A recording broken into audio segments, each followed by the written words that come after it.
की he will not purify, अल्लाह ताला उसे प्योरीफाई नहीं करेगा।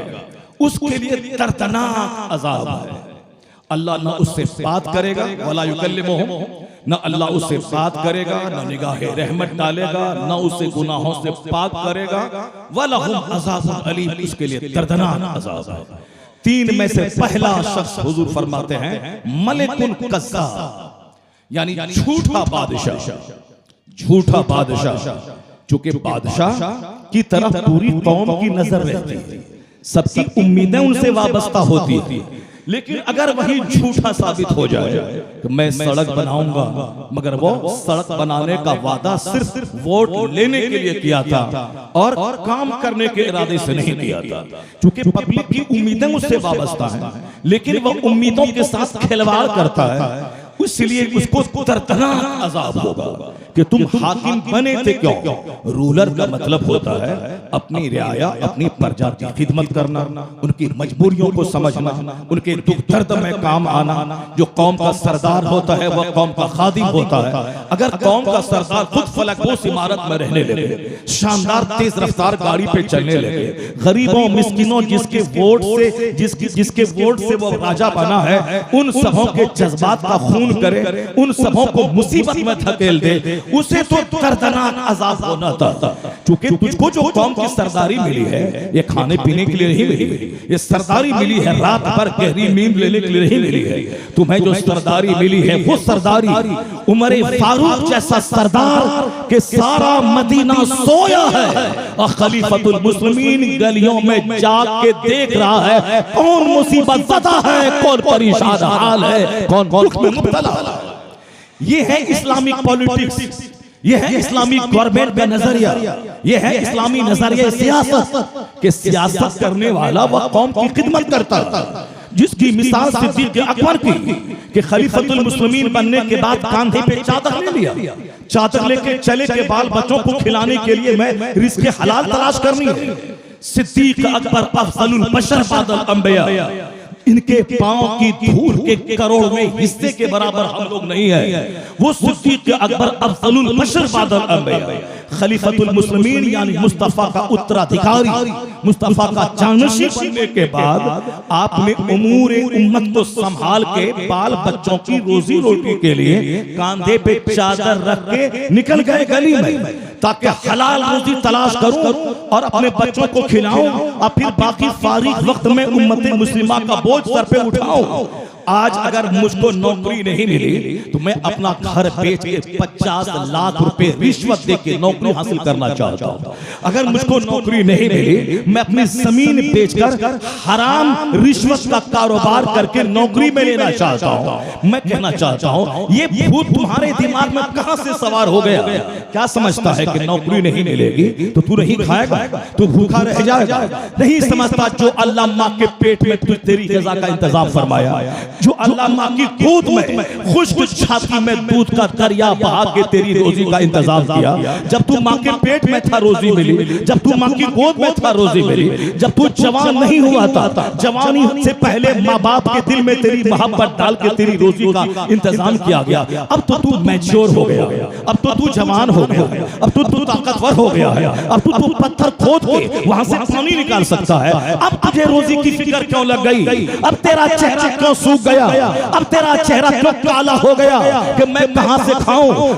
जुआ सट्टा न खेलूं तो कहां से खेलूं? मैं शराब न बेचूं तो कहां से खाऊं? मैं हराम न करूं तो कहां से खाऊं? मैं झूठ न बोलूं तो कहां से खाऊं? मां के पेट में 9 महीना अल्लाह ने मां का खून बंद करके तेरी रोजी का इंतजाम किया।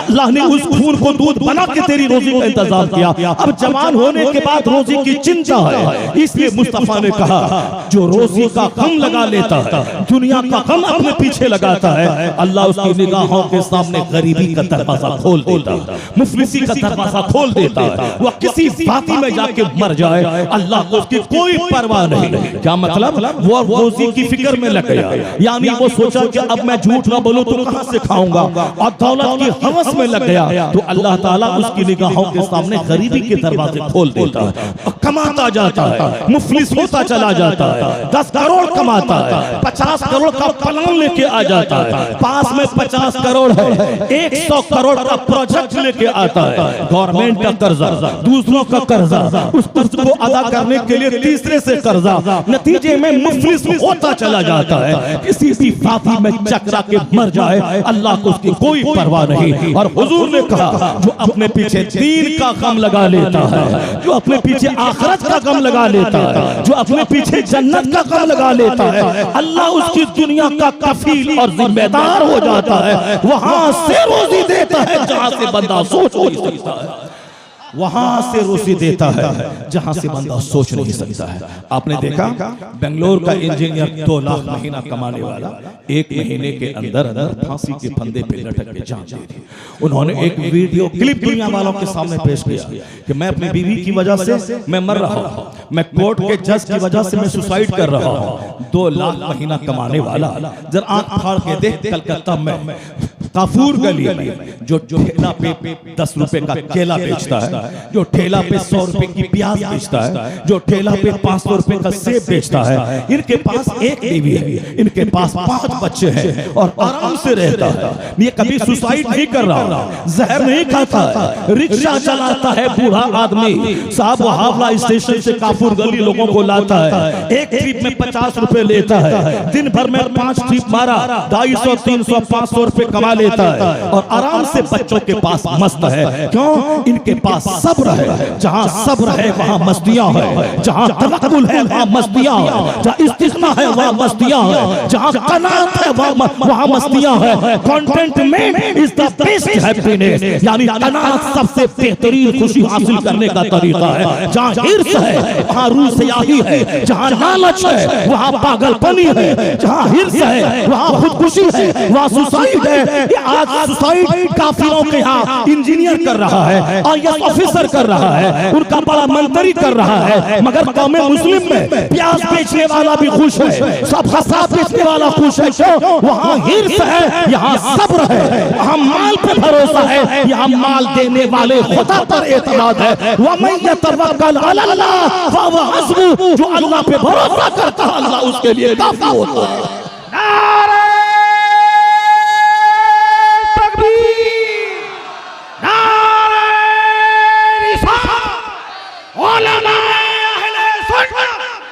हिंदुस्तान का सुन्नी मुसलमान तवक्कल अलल्लाह फहुवा हस्बुह, जो अल्लाह पे भरोसा करता है अल्लाह उसके लिए काफी है। अल्लाह ताला वहां से रोजी देता है जहां से बंदा सोच नहीं सकता है। जब अल्लाह रोजी देने वाला है तो रिश्वत क्यों देता है 1 लाख रुपए की, 1 करोड़ रुपए की? इसका मतलब है कि रज़्ज़ाक़ पर मुकम्मल तौर पर एतमाद नहीं, ये हरामकारी कर रहा है, रोजी की फिक्र में लगा हुआ, इसको नौकरी चाहिए। अल्लाह ने मुसलमानों को बादशाह बनाया था कि वअदल्लाहु लज़ीना आमनू व अमिलुस सालिहात मिनहुम लयस्तखलिफन्नहुम फिल अर्द। अल्लाह हैज प्रॉमिस्ड, अल्लाह ने वादा किया है कि मैं तुझे इस जमीन का बादशाह बना दूंगा। किसको? जो ईमान लाए और अच्छा काम करे, मैं तो उसे बादशाह बना दूंगा। तुम नौकर बनने पे तुले हुए, मैट्रिक करने के बाद नौकरी मिल जाए, इंटर के बाद नौकरी मिल जाए, ग्रेजुएशन के बाद नौकरी मिल जाए, मौलाना बनने के बाद नौकरी मिल जाए, नौकरी ना मिले तो मकान बेच दूं ताकि काम चोर बन के रोजाना मदरसा जाऊं और बैठ के रहूं और हरामखोरी हर महीने मरते दम तक करता रहूं। क्यों पढ़ाता? दाढ़ी में आग लगा देते, टोपी में आग लगा देते। ये आम जाहिल आदमी अगर ऐसा करता तो चलो बेचारा उतना गहरा इल्म नहीं रखता है। तुम 20 साल पढ़ने लिखने के बाद भी मकान बेच के 40 लाख रुपए रिश्वत देके नौकरी हासिल करना चाहते हो, जब यकीन ही नहीं है अल्लाह की रज़ाकियत पे, तो क्यों दाढ़ी रख रहा, क्यों सर पे टोपी पहन रहा, क्यों बदन पे जुब्बा पहन रहा? दाढ़ी रखना उतना बड़ा फर्ज नहीं है जितना बड़ा फर्ज अल्लाह पर यकीन और विश्वास करना है। अल्लाह ताला दाढ़ी को नहीं देखता है, अल्लाह टोपी नहीं देखता है, अल्लाह तुम्हारे जुब्बा को नहीं देखता है। नहीं पढ़ी तुमने वो हदीस, इन्नल्लाह ला यंज़ुरु इला सवरिकुम व अमवालिकुम वलाकिन यंज़ुरु इला कुलूबिकुम व आमालिकुम। अल्लाह तुम्हारी सूरतों को नहीं देखता है, अल्लाह तुम्हारे माल को नहीं देखता है, अल्लाह तुम्हारे दिलों को देखता है, तुम्हारे आमाल को देखता है। अल्लाह does not see your face, Allah does not see your wealth, Allah does not see your property. Allah नहीं देखता कि तुम कितना खूबसूरत हो, तुम कितने गोरे हो, तुम कितने काले हो। अल्लाह को से कोई बहस नहीं है। अल्लाह देखता है कि तुम्हारे काम कैसे हैं, तुम्हारा अमल कैसा है, तुम्हारा दिल कैसा है। वो दिल काला है, जिस दिल में हसद हो, जिस दिल में जलन हो, जिस दिल में घमंड हो, जिस दिल में गुरूर हो, जिस दिल में दूसरों के दिल बदखाही हो, वो दिल काला है। वो दिल उजला है जिसमें घमंड न हो, जिसमें कीना न हो, जिसमें कुदूरत न हो, जिसमें दूसरों की बदखाही न हो, जिसमें खैर खाही हो, जिसमें लोगों की खैर खाही हो, वेल विशिंग हो, शुभ चिंतन हो। जो दिल घमंड से पाक हो वो दिल उजला है। लिबास रहे काला मगर दिल उजला रहना चाहिए, क्योंकि अल्लाह दिलों को देखता है। Allah does not see your face. Allah तुम्हारी सूरतों को नहीं देखता, अल्लाह तुम्हारे दिलों को देखता है। दिल में अल्लाह पर यकीन रहे तो अल्लाह वहां से रोजी देता है जहां से बंदा सोच नहीं सकता है।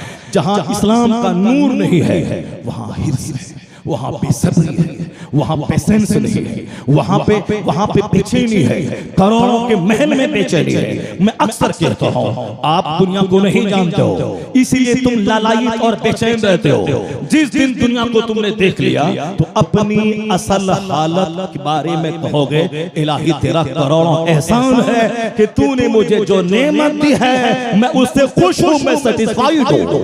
तुम नहीं जानते चार्ली चैपलिन जो ब्रिटिश कॉमेडियन फिल्म स्टार है, गूगल खोलो उसमें नाम लो चार्ली चैपलिन का, चार्ली चैपलिन का नाम आएगा।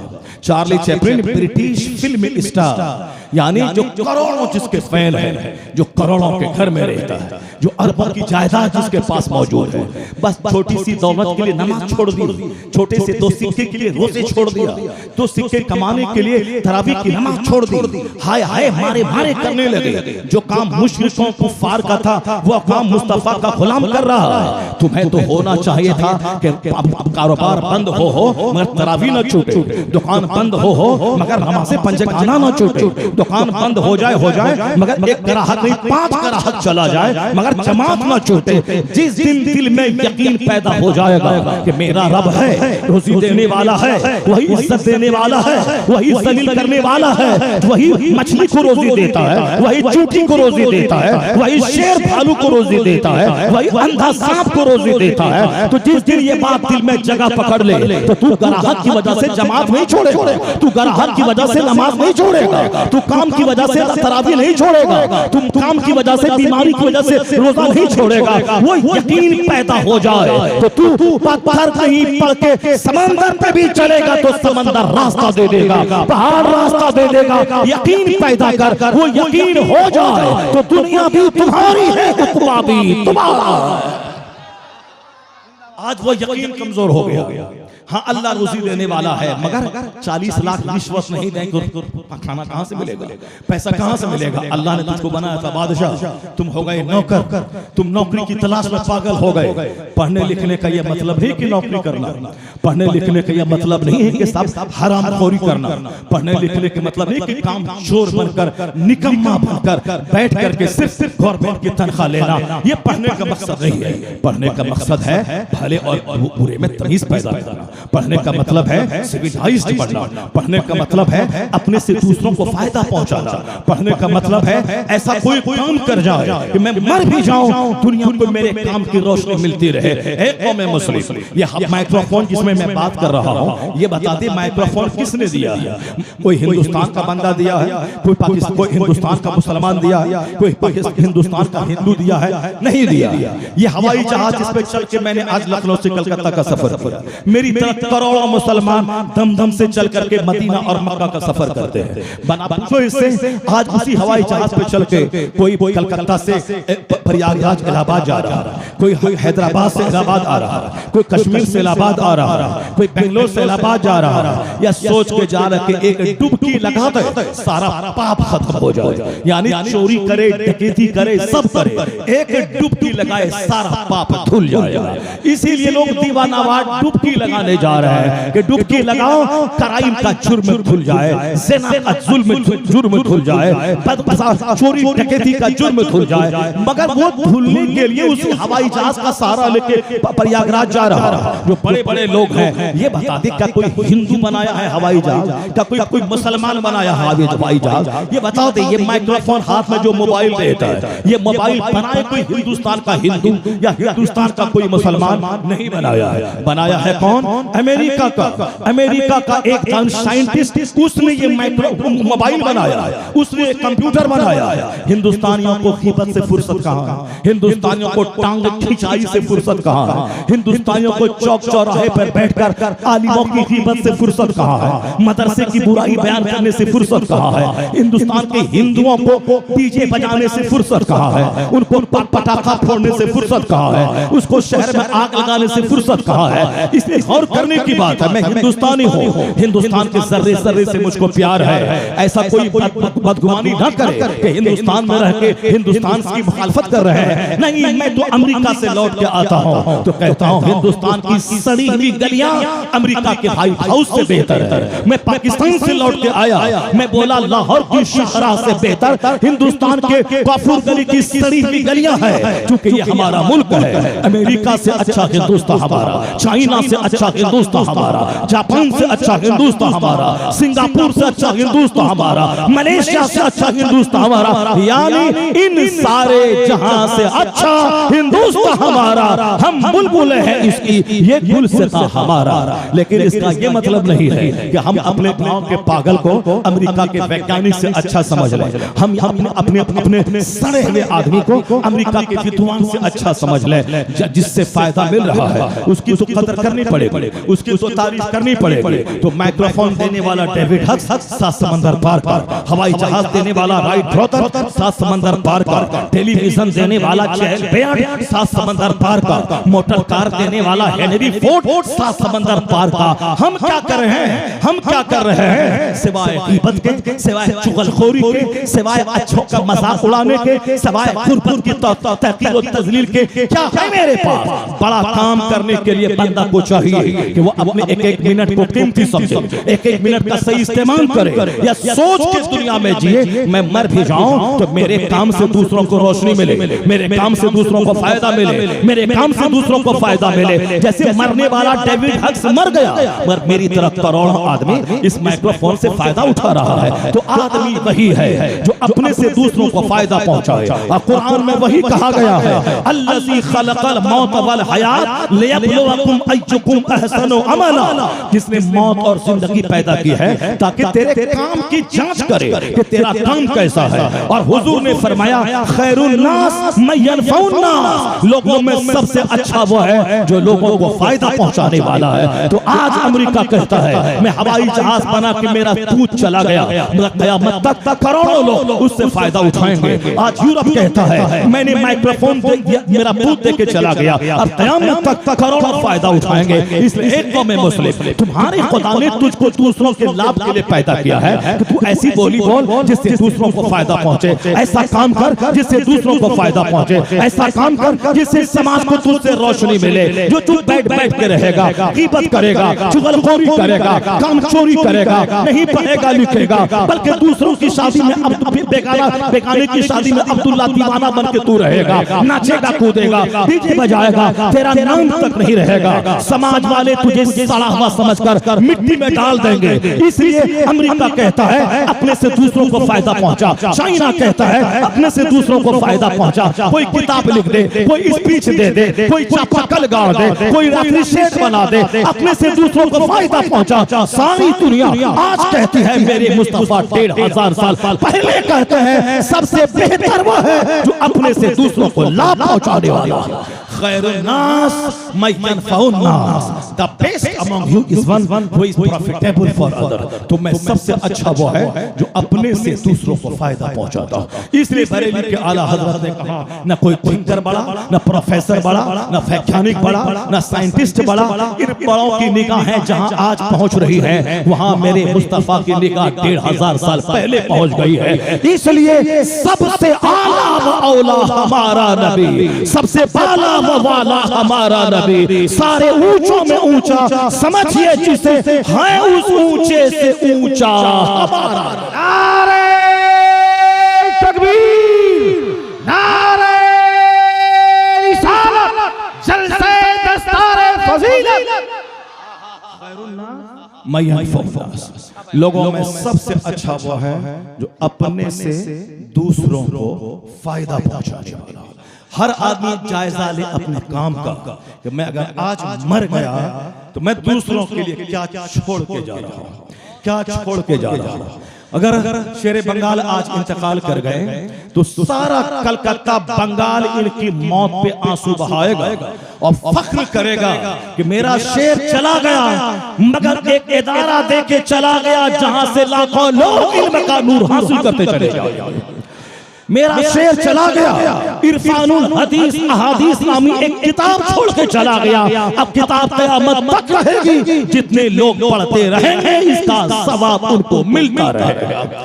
आदमी वही है जो वह काम करे जिससे अपने से दूसरों को फायदा पहुंचे, अपने से एक पुल बना के चला जाए। यह हावड़ा का ब्रिज किसने बनाया है? हिंदुस्तान का कोई हिंदू जो नाच कूद रहा है ये बनाया है क्या? मुसलमान जो झंडा उठाते हैं ये बनाया है? नहीं, अंग्रेजों के दौर की यादगार है यह हावड़ा ब्रिज।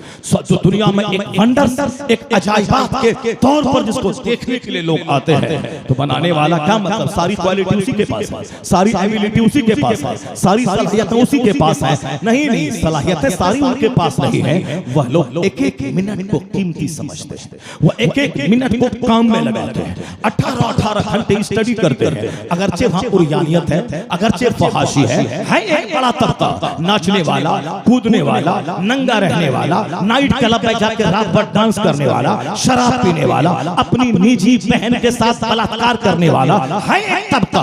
समंदर के किनारे नंगा डुबकी लगा के सोने वाला एक तबका है। मगर एक तबका वो है जो सारी दुनिया को लैपटॉप दे रहा है, हवाई जहाज दे रहा है, साहब माइक्रोफोन दे रहा है, मोटर कार दे रहा है, साइकिल दे रहा है, ट्रेन का फॉर्मूला दे रहा है, थ्री व्हीलर का फॉर्मूला दे रहा है, फ्रिज का फॉर्मूला दे रहा है, मोटर पार्ट्स का फॉर्मूला दे रहा है। जो पढ़ेगा लिखेगा दिमाग चलाएगा, तमाम फजूलियात से बचकर अपने आप को एक कमरे में बंद कर देगा, सारी एनर्जी उस पर डाइवर्ट कर देगा। वो ऐसा काम करके दुनिया से चला जाएगा कि मर जाएगा, मगर उनकी इजाद से करोड़ों को फायदा पहुंचता रहेगा। बड़ा काम करने के लिए मेहनती होना जरूरी है। बड़ा काम करने के लिए सारी एनर्जी को एक मरकज पे जमा करना जरूरी है। इधर उधर आवारों की तरह देखना, इसका मुंह देखना, उसका मुंह देखना, इस गली में हुल्लड़बाजी करना, उस गली में हुल्लड़बाजी करना, ये तो मर जाएगा, उसका बेटा भी उसका नाम नहीं लेगा।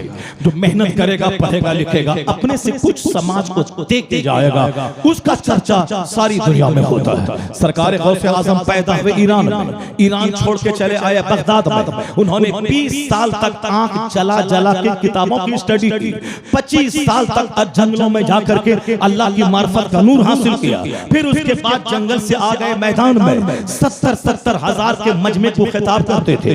दरसगाह में फजर से लेकर जोहर तक बच्चों को किताब पढ़ाते थे। मौका मिलने के बाद हाथ में कलम लेके किताबें लिखते थे। यानी जो इस्लाम का सिस्टम बगदाद इराक में चरमरा चुका था, जैसे कि निज़ाम मुर्दा हो चुका हो। मगर गौसे आजम ने 20 साल पढ़ाई की, 25 साल जंगल में रहे। उसके बाद जब जलवत में आए तो हाथ में कलम संभाला, आपने किताबें लिखनी शुरू की, जबान में खिताबत के जरिए आपने 70 हजार के मजमे को एड्रेस करना शुरू किया। उसके बाद आप खिदमत खल्क करने लगे। बादशाह से लेकर चपरासी तक के कमरे में तहज्जुद दाखिल कर दिया, इशराक और चांद दाखिल कर दिया। यानी ऐसा निजाम जिंदा हुआ, मदरसे का मुर्दा निजाम जिंदा हो गया। खानकाहों में जो खाते पीते सोते थे, अब वहां अल्लाह का डर दाखिल कर दिया। जो लोग खाते पीते थे और कौन ऊंचा करते थे, ये खानका का मतलब यही है, मुरीदों का पैसा हो और खाओ पियो सो आराम करो। गौसे आजम ने उस खानकाहों में अल्लाह का खौफ डाल दिया, वहां तिलावत कुरान दाखिल कर दिया। जो उलमाए कराम स्टेजों पे लड़ाई करते थे, सदारत की कुर्सी, मैं पढ़ा लिखा हूं तो फूल का माला गले में डाला जाए,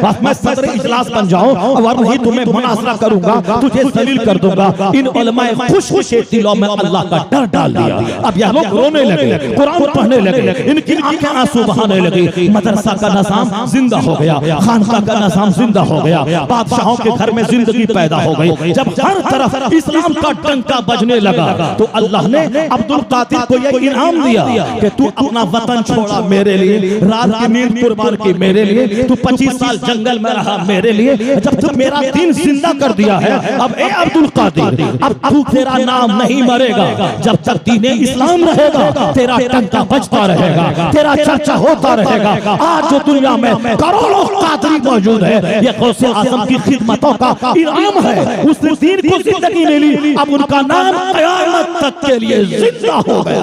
नारे तकबीर, नारे रिसालत, फैज़ाने हुजूर गौसे आज़म।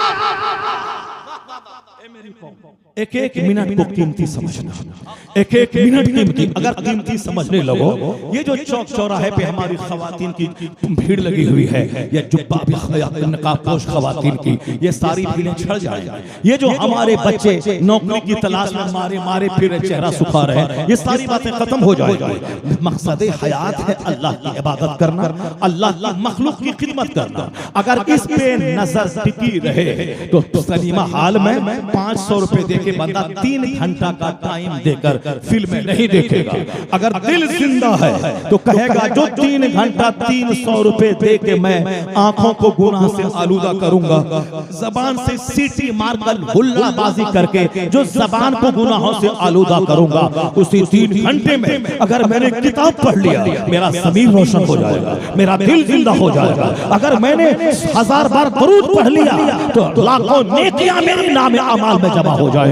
तो जो मकसद पे नजर रखेगा वह 3 घंटे सलीमा हाल में नहीं बैठेगा, वह मोबाइल लेके चौक चौराहे पे बैठ के वह दूसरों की एक्टिंग को नहीं देखेगा, वह दूसरों के ड्रामा को नहीं देखेगा, बल्कि वो ऐसा एक्ट करेगा कि मर भी जाए औलाद को फायदा हो, आने वाली नस्लों को फायदा हो, समाज को फायदा हो। आदमी वही है जो दूसरों के लिए फायदा मंद हो जाए, जो दूसरों से मुफीद हो जाए। आज लोग कहते हैं कि आला हजरत का नाम क्यों लेते हैं 12वीं के जुलूस में, आला हजरत का नाम क्यों लेते हैं आप 11वीं के जुलूस में, आला हजरत का नाम क्यों लेते हैं आप अपनी दरसगाहों में। आखिर क्या बात है, उसने क्या किया है? मैंने कहा अगर आला हजरत एक सूफी बुजुर्ग होते जो रोजाना 1 लाख बार दरूद पढ़ते, जो रोजाना 1 लाख बार कलमा पढ़ते, जो रोजाना 500 रकअत नमाज़े नफल पढ़ते, तो उनका चर्चा वहीं तक महदूद होता जो उनसे मुरीद है, जो उनसे रिलेटेड है। उनकी कब्र पे उनके मुरीद हाजिर होते और उनके उर्स की तारीख में खूब लोहबान सुलगाया जाता और चादर और घाघर का जुलूस निकलता, तो बस उतना ही हो जाता। क्यों? एक बंदा बंद कमरे में 300 रकअत नमाज़े नफल पढ़े,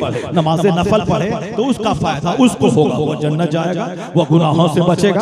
300 रकअत नमाज़े नफल पढ़ेगा, उसके दर्जात बुलंद होंगे, उसके दर्जात बुलंद होंगे। एक बंदा बंदे कमरे में बंद होकर के डेली एक खत्म कुरान करता है, हाँ, उसका फायदा उसको पहुंचेगा, वो जन्नत जाएंगे। वो बंद कमरे में रह के 500 रकअत नमाज़े नफल पढ़ते हैं, उसका फायदा उनको पहुंचेगा, वो उसको फायदा पहुंचेगा। लेकिन दूसरों को क्या मिलेगा? इसलिए बंद कमरे में नफल पढ़ने वाला, बंद कमरे में नफल पढ़ने वाला, उसका फायदा उसको पहुंचेगा, उसका फायदा उसको पहुंचेगा। लेकिन जो इल्म हासिल करके जुमा के दिन खिताब करेगा, वो जन्नत अकेले नहीं जाना चाहता है, वो चाहता है कि मेरे साथ 50 आदमी मिलकर जन्नत जाए। जो आदमी खिताब कर रहा है, जो आदमी किताबें लिख रहा है, जब तक वो किताब रहेगी और जब तक नूर उससे हासिल होता रहेगा, उस वक्त तक उतने लोग उनकी रहनुमाई से जन्नत जाते रहेंगे, सबका मिला के सवाब उनको मिलेगा। तो एक बंद कमरे में 100 रकअत नमाज़े नफल पढ़ने वाला वो अपना फायदा कर रहा है, लेकिन दरसगाहों में बैठ के जो बच्चों को कुरान पढ़ा रहा है, जो हदीस पढ़ा रहा है, जो मजलिस में बैठकर 50, 100, 1000 को एड्रेस कर रहा है, जो किताबें लिखकर क़यामत तक के लिए लोगों के लिए मीनारे नूर छोड़ गया है, वो अकेले जन्नत जाना नहीं चाहता है, वो अपने साथ हजारों को लेके जाना चाहता है, अपने साथ लाखों को जन्नत लेके जाना चाहता है। इसलिए घूंघट डालकर गोंगा पीर से बेहतर वो मस्जिद का इमाम है जो अकेले जन्नत नहीं जाता, वह जुमा का खिताब करके लाखों को अपने साथ जन्नत का मुसाफिर बनाना चाहता है। इसलिए उस पीर से लाखों गुना बेहतर वो मस्जिद का इमाम है जो खिताब करके अपने साथ हजारों को जन्नत लेके जाना चाहता है। उस पीर से बेहतर हजारों गुना बेहतर वो मुसन्निफ है जो किताबें लिखकर हजारों को रोशनी किया एक चिराग देके सबों को अपने साथ जन्नत लेके जाना चाहता है। आला हजरत का यही कमाल है। आला हजरत ने 1000 के करीब किताबें लिखकर उन्होंने जो एहसान किया है दुनिया सुन्नियत पर, आज जब तक वो किताब रहेगी डंका रज़ा का बजता रहेगा।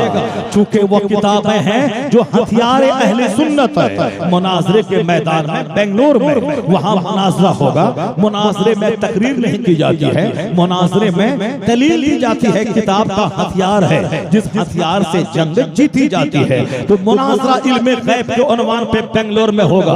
किताब कहां से जाएगी? किताब कलकत्ता के किसी शेख की लिखी हुई नहीं जाएगी। किताब गुलबर्गा के किसी शेख की लिखी हुई नहीं जाएगी। किताब अजमेर मोहल्ला के किसी शेख की लिखी हुई नहीं जाएगी। अक़ौलतुल बक़िया नामी किताब वो हथियार बनकर आला हजरत की लाइब्रेरी से जाएगी। उससे मुनाजरा जीता जाएगा। मौजज़ात मुस्तफ़ा के उन्वान पे मुनाजरा अमेरिका में होगा। किताब आला हजरत की लाइब्रेरी से जाएगी। इल्म गैब और इख्तियारात मुस्तफ़ा के उन्वान पर ऑस्ट्रेलिया में मुनाजरा होगा। इल्म हथियार आला हजरत की लाइब्रेरी से जाएगा। जब तक ये बदअकीदगी रहेगी और जब तक रज़ा की किताब से उन बदअकीदों का खिलाफतमा किया जाएगा, उसका सत्ते पाप किया जाएगा और मैदानी मुनाजरा जीता जाएगा, उस वक्त तक खाने पीने वाले का डंका नहीं बजेगा। उस वक्त तक डंका रज़ा का ही बजेगा। यही वजह है अमेरिका में रज़ा, हॉलैंड में रज़ा, ऑस्ट्रेलिया में रज़ा, अमेरिका हिंदुस्तान के हर स्टेट में रज़ा।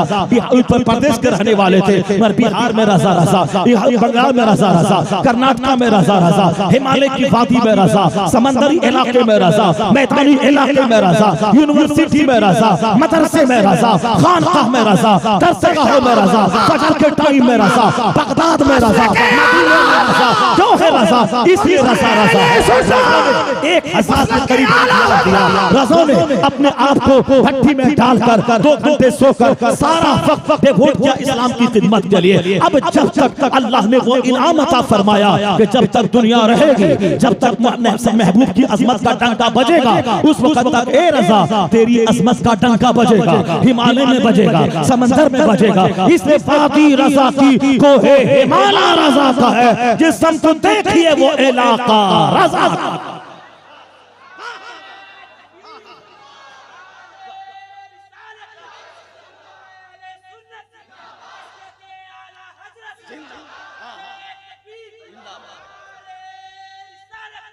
काम करने वाले का नाम होता है, जो काम करेगा उसका नाम होगा, जो बैठ के रहेगा उसका नाम नहीं होगा। हवाई जहाज देने वाला मेहनत किया है, माइक्रोफोन देने वाला मेहनत किया है। मेहनत करने वाला वो कपड़े को नहीं देखता, मेहनत करने वाला वो खाने को नहीं देखता, मेहनत करने वाला वो साहब जाहिरी राहत को नहीं देखता है। जो दुनिया को कुछ देना चाहता है वो बंदा अपनी सारी एनर्जी को एक प्लेटफॉर्म पे जमा कर देता है, उसके बाद दुनिया को कुछ देता है। किताबें लिखने के लिए उसके लिए ताकत चाहिए, उसके लिए इल्म चाहिए, उसके लिए ज्यादा इल्म चाहिए, तो तब जाके किताब लिखी जाती है, तब लोगों तक वो किताब पहुंचती है। ए मेरी कौम, हमारे यहाँ जो काम चोरी का रुझान पैदा हो रहा है, इसीलिए मैं इस टॉपिक को थोड़ा इनलार्जमेंट के साथ, थोड़ी वजाहत के साथ, थोड़ा एक्सप्लेन करके मैं इसको बयान कर रहा हूँ। क्योंकि हमारे यहाँ मदरसों में काम चोरी है, स्कूल कॉलेज में काम चोरी है, हमारे समाज में काम चोरी का रुझान है। हम लोग चाहते हैं कि कहीं से जमीन से हांडी निकल जाए सोने की, ताकि वो हांडी निकल जाए, अचानक मैं बड़ा मालदार बन जाऊं, अचानक मालदार बन जाऊं, आसमान से कोई हीरे जवाहरात की बारिश हो जाए, ताकि मैं अचानक मालदार बन जाऊं। एक कौम में मुस्लिम अचानक ऐसा नहीं होता है, अचानक ऐसा नहीं होता है कि आसमान से डायमंड बरस जाए, जमीन से सोने की हांडी निकल जाए और मैं बहुत बड़ा मालदार बन जाऊं। अब जहां अजमेर चला जाऊं कलकत्ता से, वहां जाके बाबा के आस्थाने पे बैठ जाऊं और कहो बाबा सुल्तानुल हिंद हिंदल वली, आप मेरे बेटे बेटे को डीएम बना दीजिए, मेरे बेटे को इंजीनियर बना दीजिए। मैं पील खाने में 40 साल से रह रहा हूं, मगर किराए के घर में रह रहा हूं। बाबा एक निगाह करम डाल के 1 एकड़ जमीन दे दीजिए और 10 मंजिला मकान दे दीजिए। अब बाबा वहां से आएंगे और आने के बाद ये चाय की दुकान पे चुस्की लेने वाले के लिए वह साहब अमीन जौहरी की तरह वहां पत्थर को हीरे जवाहरात बना देंगे और ये 10 मंजिला मकान बना लेगा। ऐसे ही दुनिया चलती है कि बाबा के पास चले जाएं, बाबा वहां से डायमंड दे दे, बाबा वहां से मेरे बच्चे को डीएम बना दे, बाबा वहां से चल के मेरे बच्चे को लॉयर और प्रोफेसर बना दे। नहीं होता कौम मुस्लिम। ये दुनिया सिस्टम से चलती है, ये दुनिया का सारा काम सिस्टम से चलता है। अजमेर मोहल्ला में जो आराम कर रहे हैं वह इस्लाम के दाई का नाम है, वह इस्लाम के मुबल्लिग का नाम है, वह इस्लाम की तबलीग करने वाले एक बहुत बड़े मुबल्लिग आज़मे हिंद का नाम है। उसने इस्लाम समझाया है, उन्होंने इस्लाम बताया है, उन्होंने हुजूर का तरीका सिखाया है। उन्होंने क्या बताया है कि तुम्हारा बच्चा भी मर सकता है, मगर मरने के बाद ये मत कहना कि अल्लाह ताला मैं इबादत करता हूं तो मेरे बच्चों को क्यों मार दिया। नहीं नहीं, सरकार गरीब नवाज ने इस्लाम सिखाया है। इस दुनिया में तरक्की करने के लिए मेहनतें करनी होगी। अल्लाह ने जमीन बनाया है, अल्लाह ने पानी दिया है, अल्लाह ने हवा बनाई है, अल्लाह ने आग बत्ती दी है। अब तुमको करना है जमीन को खोदना है, जमीन में दाना डालना है, वक्त वक्त पर पानी देना है। उसके बाद फिर वहां से निकलेगा पौधा और फिर वह पौधा बारावर होगा। एक दाना तुमको डालना होगा, तब अल्लाह 1000 दाना गेहूं का तुझको अता कर देगा। एक तुमको देना होगा, तुमको डालना होगा। ये नहीं कि अजमेर चले गए बाबा दे दिया। चोरी डकैती तुम करो, लुच्चा लफंगा तुम बनो, दूसरों की जमीन पे गासिबाना कब्जा तुम करो, दूसरों के घर में डाका जनी तुम करो, दूसरों का पैसा तुम हराम तरीके से दबा के रहो और चले जाओ अजमेर के बाबा बहुत नवाज रहे हैं। हाँ हाँ, बाबा नवाज रहे हैं कि तुम दलाली करो, चोरी करो, फॉर्च्यूनर खरीदो और उसको लेके अजमेर चले जाओ और चाबी वहां डाल दो, कहो कि बाबा आपने करम कर दिया है, मैं इनोवा चलाता था अब फॉर्च्यूनर लेके इस बार आया हूं। यानी बाबा ने कहा है कि तुम डकैती करो, चोरी करो, वर्कर का पैसा दबा लो, दूसरों का पैसा मार लो, दूसरों की जमीन हड़प के बेच लो। बाबा ने कहा इसलिए अब ये फॉर्च्यूनर खरीद के जा रहा है। ये नहीं है, बहुत सारे लोग हैं जो किसी दरख्त में धागा बांध के कहते हैं ये गाड़ी यहीं से मिली है। बहुत सारे लोग हैं जो हावड़ा में गंगा के किनारे बैठ कर कहते हैं मैंने धागा बांधा था इस दरख्त में इसलिए मुझको कार मिल गई है। ये अंधविश्वास पे इस्लाम एतमाद नहीं करता, अंधविश्वास की मजम्मत इस्लाम करता है। इज्जत देने वाला अल्लाह, हुकूमत देने वाला अल्लाह, हुकूमत छीनने वाला अल्लाह, जलील करने वाला अल्लाह। हमें सिर्फ रब के हुक्म के मुताबिक जीना है। तो ऐ कानून वही है कि तुम अपने बच्चों को मेहनत से पढ़ाओ, 18 घंटे पढ़ाओ, 10 घंटे पढ़ाओ। जब बच्चा मैट्रिक में सिर्फ 75% नंबर लाए उसे बोले 12 घंटे और मेहनत बढ़ा दे। और जब बच्चा इंटरमीडिएट में 90% नंबर लाए उसे बोलो बेटा और मेहनत बढ़ा दे। जब 90% नंबर लाए मैट्रिक में, 95% नंबर लाए इंटरमीडिएट में, 99% लाए ग्रेजुएशन में, अब बच्चा पीटी निकाल ले, मेंस निकाल ले, अब चला जा अजमेर। अब बोल बाबा मैंने मेहनत में कोई कमी नहीं की, मैंने 10 घंटे पढ़ा, मैंने 12 घंटे पढ़ा, मैंने 18 घंटे पढ़ा, मेहनत में कोई कमी नहीं की। बाबा अब दुआ कर दीजिए, अब हाथ उठा दीजिए। गरीब नवाज कब्र में हाथ उठा देंगे, इधर से मेहनत चलेगी, उधर से गरीब नवाज की दुआ चलेगी, कामयाबी कदम चूमेगी। ये है इस्लाम, ये है इस्लाम। वो नहीं है कि लोहबान लेके बैठ गया, अगरबत्ती लेके बैठ गए, बताशा लेके बैठ गए, नमाज छोड़ दी, बताशा लेके बैठ गए, रोजा छोड़ दिया, लोहबान लेके बैठ गए, रोजा छोड़ दिया, अगरबत्ती लेके बैठ गए। तो तेरा बेटा मुजाविर बनेगा, साइंटिस्ट नहीं बनेगा।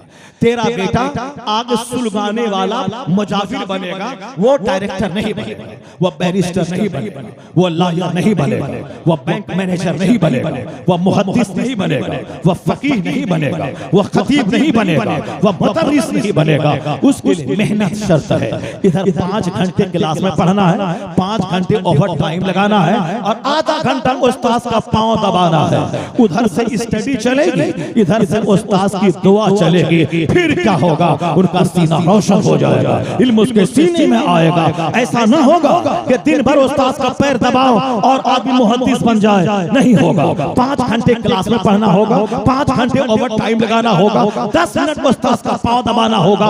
उधर से मेहनत चलेगी, इधर से उस्ताद की दुआ चलेगी, कामयाबी कदम चूमेगी। यही इस्लाम सिखाता है, यही इस्लाम कहता है। काम चोर बनने का पैगाम इस्लाम नहीं देता है कि हाथ फैला दे, दूसरा आदमी मुझको दे दे, हाथ फैला दे, कोई सेठ आके चंदा दे दे, कोई आ जाए लंदन से वो मेरी बेटी की शादी के लिए चंदा दे दे, कोई आ जाए सऊदी अरब से कमा के वो हमको चंदा दे दे ताकि मैं बीमार पड़ने के बाद इलाज कराऊं। आज कौम मुस्लिम भिखारी कौम बन गई है। क्यों भिखारी बनी है? इसका दिमाग निगेटिव चलता है। जामा मस्जिद दिल्ली में रमजान में जाके देख लें आप, तमाम सीढ़ियां भिखारियों से भरी मिलेंगी। जामा मस्जिद की सारी स्ट्रीट भिखारियों से भरी मिलेंगी। रमजान में कलकत्ता में देख लीजिए, तमाम सड़कें भिखारियों से भरी मिलेंगी। भिखारी अलग अलग टाइप के होते हैं। जिस कौम में कानून ज़कात है ताकि एक बंदा भीख सड़क पे न मांगे, मालदार 1 करोड़ है तो 2.5 लाख ज़कात निकाल के गरीबों तक पहुंचा दे, मिस्कीन तक दे दे। 100 करोड़ है तो 2.5 करोड़ ज़कात निकाले, हिसाब करके गरीबों तक पहुंचा दे। ये बताइए जब 100 करोड़ वाला 2.5 करोड़ ज़कात निकालेगा, कितने गरीबों का भला होगा? 1 लाख कमाने वाला अगर 2500 रुपए हिसाब करके वो ज़कात निकाल दे, बताएं कि कितने लोगों तक पैसे पहुंच जाएंगे। जमीन से उगने वाली फसल जिसका उश्र वाजिब है, वह आतू हक़्क़हू यौम हसादी, 10 केजी में 1 केजी गरीबों को दे दे। अगर पानी खरीद के तुमने फसल पैदा की है, 20 केजी में 1 केजी गरीब को दे दे। अगर कोई 1000 कुंटल मकई की खेती की है, अब आप हिसाब लगा लें कि कितनी मकई गरीबों के चूल्हे में जाएगी, गरीबों की कोठी में जाएगी। जिस कौम में ज़कात का कानून, उश्र का कानून, फितरा का कानून, शर्म कुर्बानी का कानून, ईदगाह जाने से पहले फितरा निकाल दे ताकि गरीबों के चूल्हे में आग सुलगे, उनके बदन पे अच्छा कपड़ा हो, उस कौम का बंदा भिखारी होगा। उस कौम के लोग हाथ फैला के बैठेंगे। जिस कौम को हर जुमा के दिन खुतबे जुमा में एक जबरदस्त ऐलान नश्र होता है, व ईताइल कुर्बा व यनहा अनिल फहशाए वल मुनकर वल बग़य। हर जुमा में अरब हो या अजम हो, इराक हो या नेपाल हो या श्रीलंका हो, हर खुतबे जुमा में इस आयत करीमा की तिलावत होती है। इन्नल्लाह यअमुरु बिल अदल वल इहसान व ईताइल कुर्बा व यनहा अनिल फहशाए वल मुनकर वल बग़य। अल्लाह तुम्हें हुक्म देता है अदल करने का, अल्लाह तुम्हें हुक्म देता है एहसान करने का, अल्लाह तुम्हें हुक्म देता है रिश्तेदारों को देने का। देने वाला हाथ ऊपर होता है, लेने वाला हाथ नीचे होता है। The giver hand is better than the taker hand. देने वाला हाथ लेने वाले हाथ से बेहतर होता है। इसलिए इतना कमाओ कि ज़कात भी निकालो, माँ बाप की खिदमत भी करो, अपने गरीब पड़ोसी को भी दो। काम चोर बन के मत रहो, मोबाइल लेके 24 घंटे मत बैठा रहो। अपने बच्चों को पढ़ाओ, स्कूल में आला तालीम दिलाओ। आज तुम्हारा बच्चा जज बने, 40 करोड़ मुसलमान इंतजार कर रहा है। आज तुम्हारा बच्चा बैरिस्टर बने, 40 करोड़ मुसलमान इंतजार कर रहा है। इकलौता एक बैरिस्टर है जो चीखता रहता है, चिल्लाता रहता है, सारे मसाइल को पार्लियामेंट में उठाता रहता है। अगर उसकी तरह 10 बैरिस्टर पार्लियामेंट पहुंच जाए तो आज पार्लियामेंट के दूसरे लोग थर्राएंगे, उनके सामने बोलने से डरेंगे। एक बैरिस्टर है तो सारा सदन थर्राता है, लेकिन अगर 50 बैरिस्टर हो जाए तो हाल क्या होगा?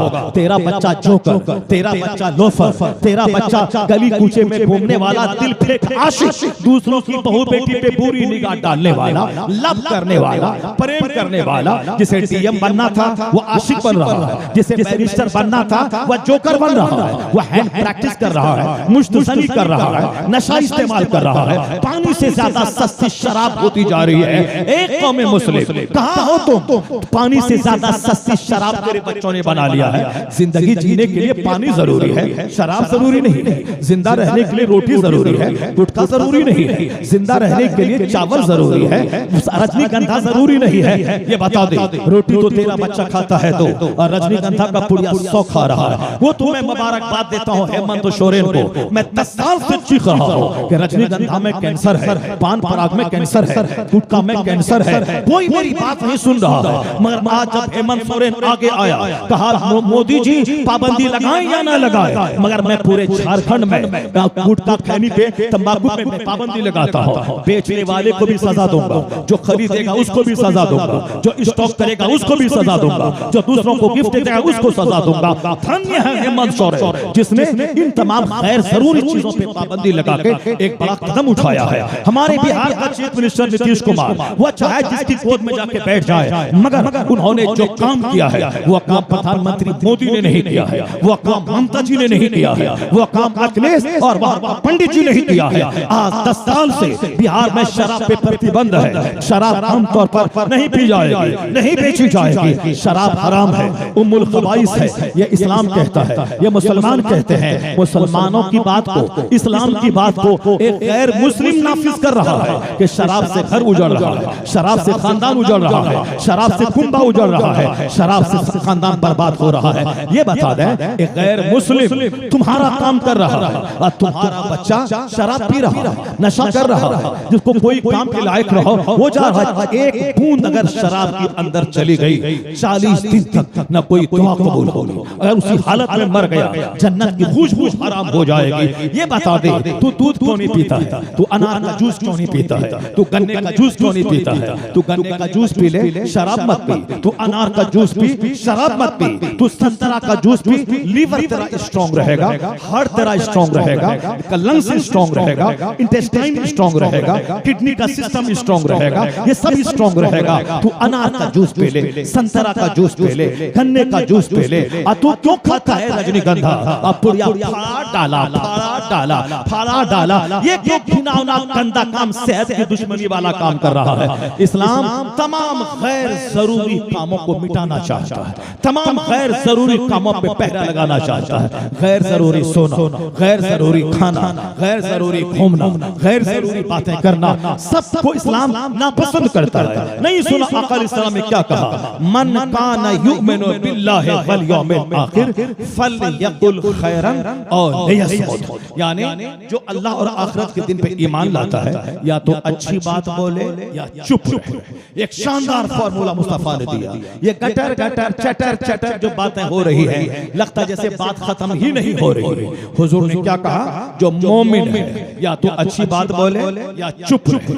अगर इस पर अमल घर में हो जाए, 90% तलाक का मामला खत्म हो जाएगा। ये तलाक तो हो रही है, शौहर बोला तलाक दे दूंगा, बीवी बोली एक बाप का बच्चा है तो तलाक दे के देख ले। अब मर्द को गुस्सा आया, फौरी तलाक दे दिया।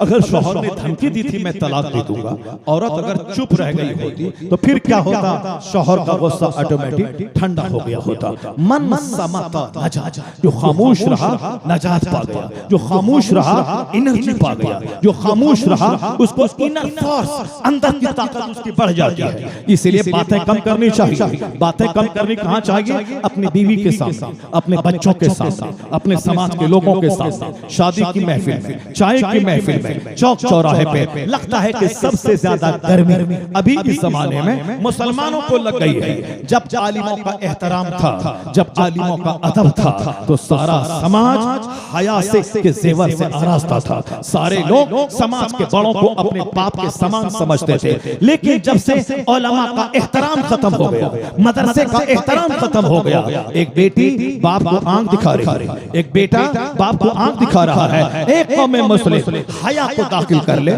शर्म को दाखिल कर ले, आलिम का एहतराम दाखिल कर ले, मस्जिद का एहतराम दाखिल कर ले, मदरसे का एहतराम दाखिल कर ले। यह मस्जिद एक प्लेटफॉर्म है जहां से दीन सिखाया जाता है। यह मदरसा एक प्लेटफॉर्म है जहां तुम्हारे बच्चों को सजाने का कारखाना है। आज तुमने नहीं देखा, मोरबी में ब्रिज टूटा, 100 आदमी मर गए। लोगों ने बोला ये इंजीनियर नहीं, ये कसाई है। तुमने नहीं देखा और गोरखपुर में कितने सैकड़ों बच्चों की जान चली गई। लोगों ने क्या कहा, ये डॉक्टर नहीं ये कसाई है। तुम्हारे कलकत्ता शहर में आरजीकर मेडिकल कॉलेज में एक डॉक्टर बनने वाली बिटिया के साथ रेप हुआ, उसका मर्डर हुआ।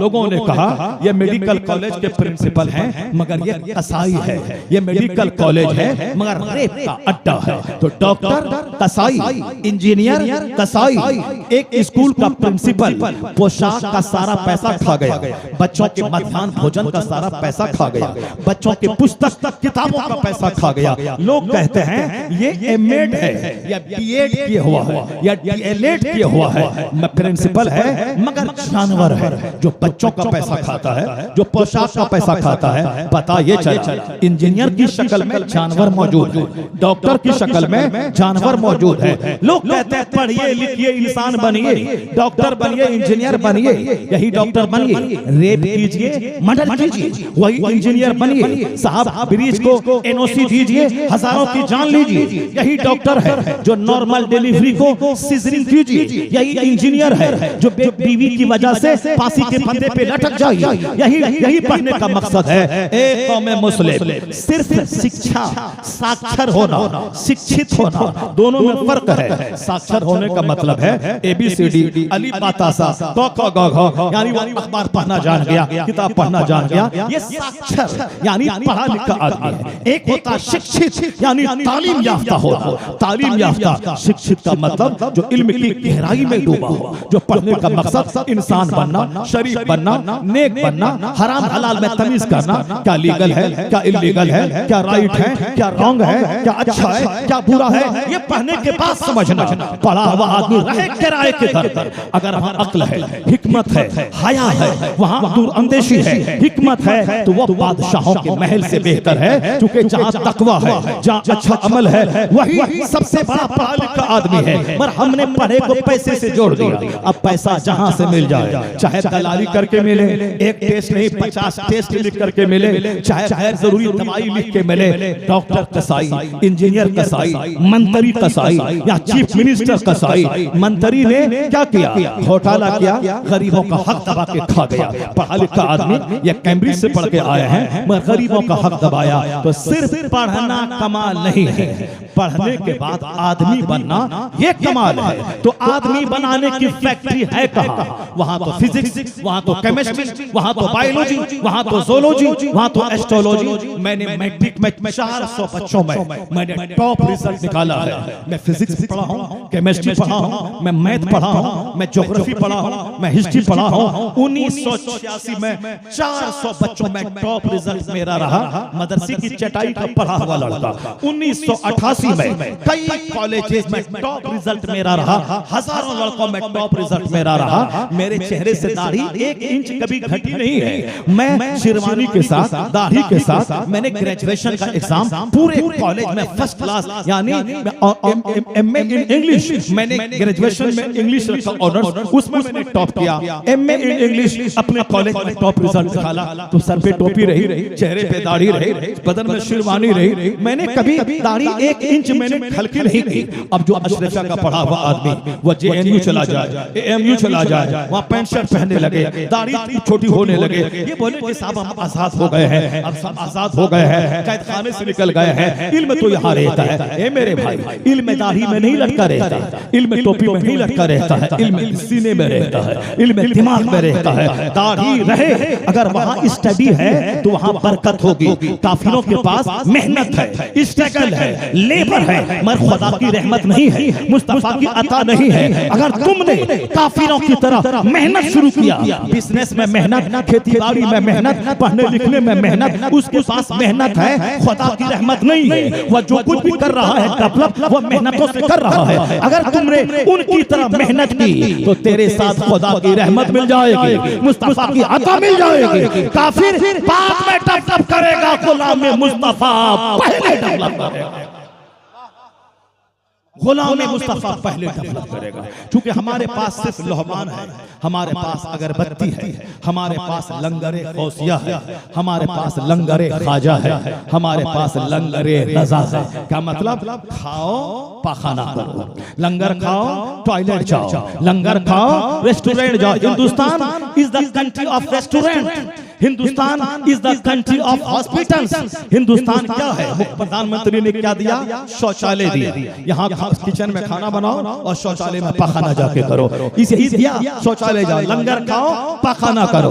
उसके बाद क्या करो? नमाज छोड़ो, तिलावत छोड़ो, जिक्र अस्कार छोड़ो, किताबों का मुताला छोड़ो, लोहमान लेके बैठ जाओ, अगरबत्ती सुलगा के बैठ जाओ, स्टडी मत करो। अचानक कुछ चमत्कार हो जाएगा। एक कौम मुस्लिम लोहमान जलाना हराम नहीं है, मगर फर्ज भी नहीं है। अगरबत्ती सुलगाना हराम नहीं है, मगर फर्ज भी नहीं है। लंगरे गौसिया हराम नहीं है, मगर फर्ज भी नहीं है। लंगरे ख्वाजा हराम नहीं है, मगर फर्ज भी नहीं है। मज़ारात पे अजमेर और बरेली बगदाद जाना हराम नहीं है, मगर फर्ज भी नहीं है। 12वीं का जुलूस हराम नहीं है, मगर फर्ज भी नहीं है। गौसे पाक मुहर्रम शरीफ में खिचड़ा बनाना ये फर्ज हराम नहीं है, मगर फर्ज भी नहीं है। जब फर्ज नहीं है तो उसके लिए लालायित होना, उसके लिए बेचैन होना, उसके लिए नमाज़ें छोड़ देना, उसकी क्या माने रखता है? नमाज पढ़ना फर्ज आज़म है, नमाज छोड़ना गुनाह आज़म है। नमाज छोड़कर न कोई लोहमान काम आएगा, न अगरबत्ती काम आएगी, कोई लंगर काम नहीं आएगा। क्योंकि लंगर कोई जिंदगी भर ना खिलाए। क़यामत के दिन सवाल नहीं होगा, क़यामत के दिन सवाल होगा नमाज तुमने पढ़ी या नहीं पढ़ी। इन्ना अव्वल मा युहासबु बिहिल अब यौमल क़यामति सलाह। क़यामत के दिन सबसे पहला सवाल होगा तुमने नमाज पढ़ी या नहीं पढ़ी। बैनल अब्द वल कुफ्र तर्कुस सलाह। एक मोमिन और काफिर के दरमियान जो चीज फर्क पैदा करती है वह नमाज का तर्क करना है। जमात से नमाज पढ़ना वाजिब है, मस्जिद का इल्तिजाम वाजिब है। आदतन मस्जिद छोड़ना आदमी को फासिक बना देता है, आदतन जमात छोड़ना आदमी को फासिक मरदूदुश शहादा बना देता है। तो जिसके न करने से बंदा मरदूदुश शहादा हो जाए, फासिक बॉइलिंग हो जाए, वो काम करना नहीं है। आज जिसके न करने से बंदा कुछ नहीं होगा। अगर हम लोहमान नहीं जलाएं कोई गुनाह नहीं, मजार पे चादर ना चढ़ाएं कोई गुनाह नहीं, अजमेर नहीं जाएं अल्लाह की कसम कोई गुनाह नहीं, बरेली नहीं जाएं अल्लाह की कसम कोई गुनाह नहीं, अजमेर नहीं जाएं अल्लाह की कसम कोई गुनाह नहीं।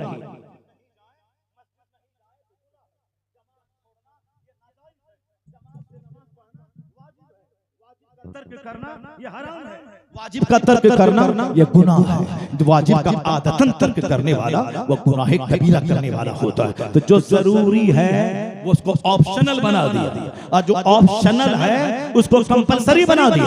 और उसके बाद कहने लगे अल्लाह की रहमत कहाँ है, अल्लाह की अता कहाँ है। मुसलमान फुटबॉल बन रहा है, मुसलमान सलील हो रहा है, मुसलमान को काफिर दबा रहा है। अल्लाह कहाँ है ये मत बोल, अल्लाह कहाँ है यह बोल के तू कहाँ है, तू कहाँ खड़ा है, तेरी शादी कहाँ है, तेरा अकीका कहाँ है, तेरा खतना कहाँ है, तेरा बर्थडे पार्टी कहाँ है, हैप्पी बर्थडे टू यू। ये सारा काम यहूदी की तरह सोचते हैं रहमत उतर जाए सालिहीन की तरह, हैप्पी बर्थडे टू यू क्रिश्चियनों की तरह सोचते हैं हाथ उठाएं और फौरन आसमान से 12,000 फरिश्ता मेरी मदद के लिए जमीन पे उतर आए। ऐसा नहीं होता है। काम यहूदी की तरह, काम नसरानी की तरह, काम जैन की तरह, काम मुशरिकों की तरह, और रहमत उतर जाए सालिहीन की तरह, शुहदा की तरह, सिद्दीक की तरह। ऐसा नहीं होता।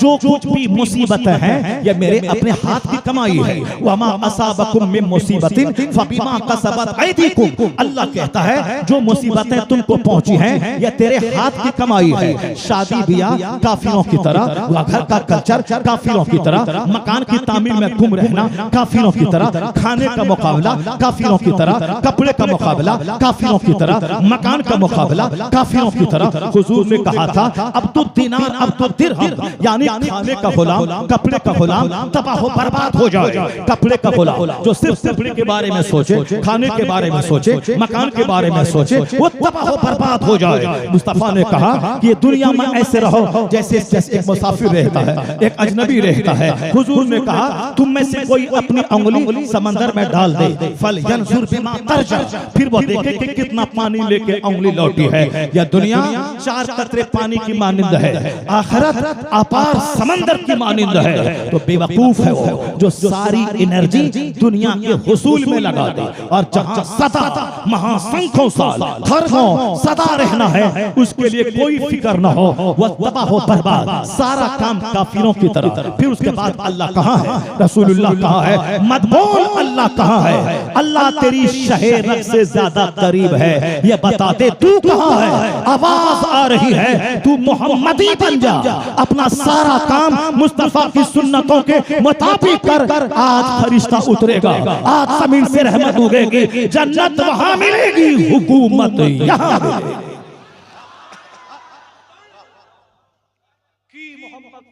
तूने तो हम तेरे हैं, ये जहां चीज है क्या लौहो कलम तेरे हैं, ये जहां चीज है क्या लौहो कलम तेरे हैं। अब क्या हुआ, मसलक के आला हजरत का क्या मतलब हुआ। आप कहते हैं लंगर मत खाओ, आप कहते हैं मजार पे जाना फर्ज नहीं है। हाँ हाँ फर्ज नहीं है, हराम भी नहीं है, फर्ज भी नहीं है। यही है मसलक के आला हजरत। इधर गए तो गड्ढे में गिरे, उधर गए तो गड्ढे में गिरे। अब बीच वाली लाइन पे रहे तो सीधी सड़क ये शहरे शफाअत नगर की है, या बीच का रास्ता। अगर सहाबा की मोहब्बत में पागल रहे, अहले बैत को गाली दिया तो जहन्नम में गए। अगर अहले बैत से प्यार किया, बेटे का नाम हसन, बेटी का नाम सकीना, पोती का नाम ज़ैनब, पड़पोती का नाम उम्मे शहरबानो, सब रख रख के मर जाओ। अगर अमीरुल मोमिनीन सिद्दीक़ अकबर की शान खटाया तो सीधे जहन्नम में गिरो, सीधे जहन्नम जाओ। अगर इधर गए हसन हुसैन अब्बास सकीना किया, अली अली करता रहा, और सिद्दीक और अभी सिद्दीक उमर उस्मान अली अमीर मुआविया किसी भी सहाबी की शान घटाया सीधे जहन्नम। या इधर सिद्दीक उमर उस्मान अली अमीर मुआविया करता रहा, इमाम हुसैन को बागी कह दिया, मौला अली को के खिलाफ कह दिया तो सीधे जहन्नम गया। अब बीच का रास्ता है मसलके आला हजरत। वो क्या है, अहले सुन्नत का है बेड़ा पार, असहाबे हुजूर नज्म है और नाव है इतरत रसूलुल्लाह।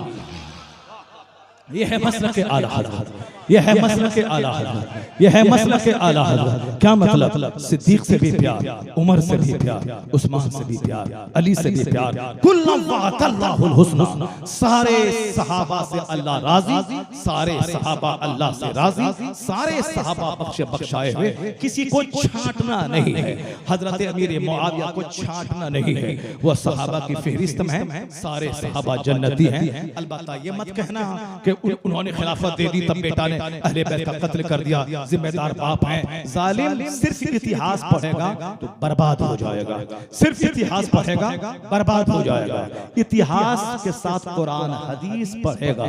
जो इतिहास तारीख कुरान हदीस से टकराए उस तारीख को लिखने वाले के मुंह पे मार दे, और जो तारीख कुरान हदीस से ना टकराए तो फिर उस तारीख को तू मान ले, और जो कुरान हदीस से टकराए उसको दरिया बुर्द कर उस तारीख को लिखने वालों के सर पे मार दे।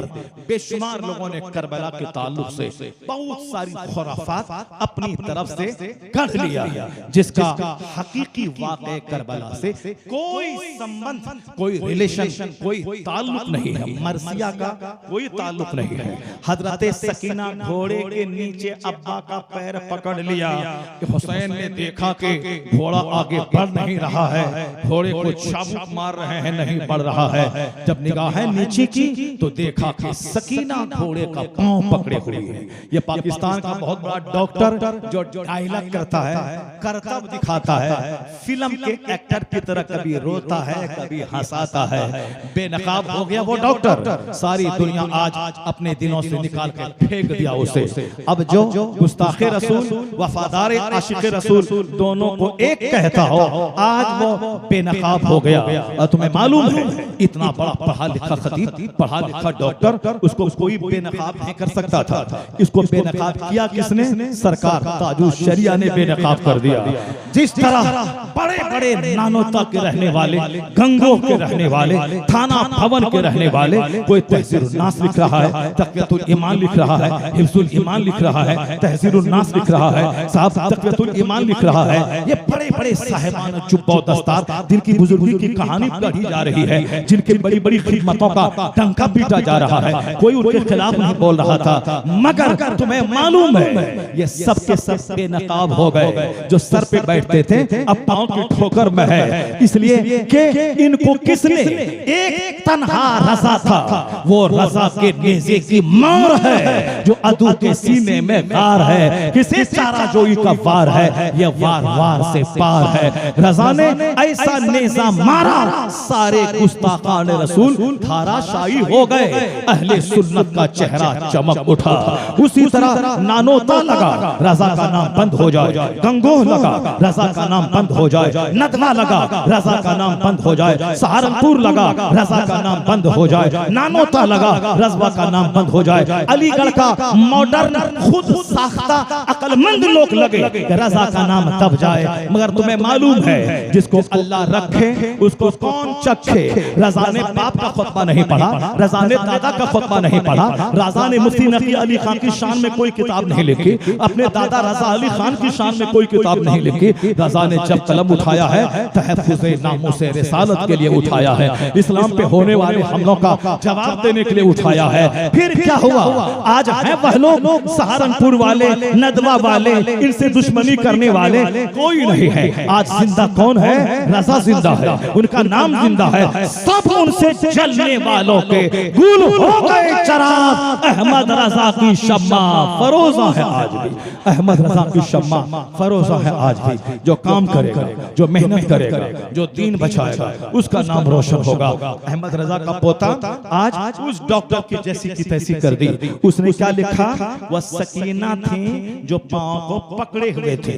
उम्र कितनी थी, 9 साल 12 साल, 9 साल या 12 साल। ये बताइए कि 9 साल की लड़की, वो खातून जन्नत के खानदान की शहजादी और अरब की रहने वाली, वहां तो 9 साल की खवातीन जवान हो जाती है, 12 साल की खवातीन जवान हो जाती है। अहले बैते अतहार की एक जिम्मेदार फर्द की तरफ बेसब्री को मंसूब करना, ये कहना कि बाप का घोड़ा पकड़ लिया, इसका मतलब जनाब सकीना बाप को जाने देना नहीं चाहती थी। ये कहानी झूठी है, ये कहानी नाफिजियों की है, ये कहानी अहले बैते अतहार की बेसब्री को बयान करने वाली कहानी है। शहादत करबला की, ये तो हजारों तीरों की बारिश में मुस्कुराते हुए जान दे दी, गर्दन कटा दी, मगर जालिम के हाथ में समर्थन नहीं दिया, हाथ नहीं दिया, गर्दन कटा दी, मगर उसूल का खून नहीं होने दिया। हुसैन की कहानी सब्र की कहानी, इस्तिकामत की कहानी, बहादुरी की कहानी, शुजाअत की कहानी, सब कुछ लुटा के दीन बचाने की कहानी। वो कहानी जिससे अहले बैत अतहार की बेसब्री झलके झूठी कहानी है। वो कहानियां जिस कहानी से अहले बैत अतहार पर कोई तनकीदी जुमला निकले, वो कहानियां झूठी है। इतनी कहानी सच है कि हुसैन ने जान दे के इस्लाम बचाया है। अहले बैत अतहार ने लाशों के अंबार पे भी सर से दुपट्टा नीचे नहीं होने दिया है, अपने चेहरे को गैर मर्दों के सामने बेनकाब होने नहीं दिया है, ताकि क़यामत तक मुस्तफा की कनीज़ें वहां से नूर हासिल करे, वहां से सबक हासिल करे कि औरत वो नहीं जो जींस टी शर्ट पहन के शम्मे महफिल बने, जींस टी शर्ट पहन के दावतें सेना दे, जींस टी शर्ट पहन के 10 मर्दों की गोद में झूले, जींस टी शर्ट पहन के समाज को बलात्कार की आग में झोंक दे। नहीं, खातून वही है जिनका सर ढका रहे, जिनका चेहरा ढका रहे, जिनका जिस्म ढका रहे, जिनके पर्दे की चीजें ढकी रहे। तो खातून अपने घर को जन्नत बनाए, उनका शौहर उनके महर की रकम देगा, उनका कपड़ा देगा, उनका खाना देगा, वह घर में रहे।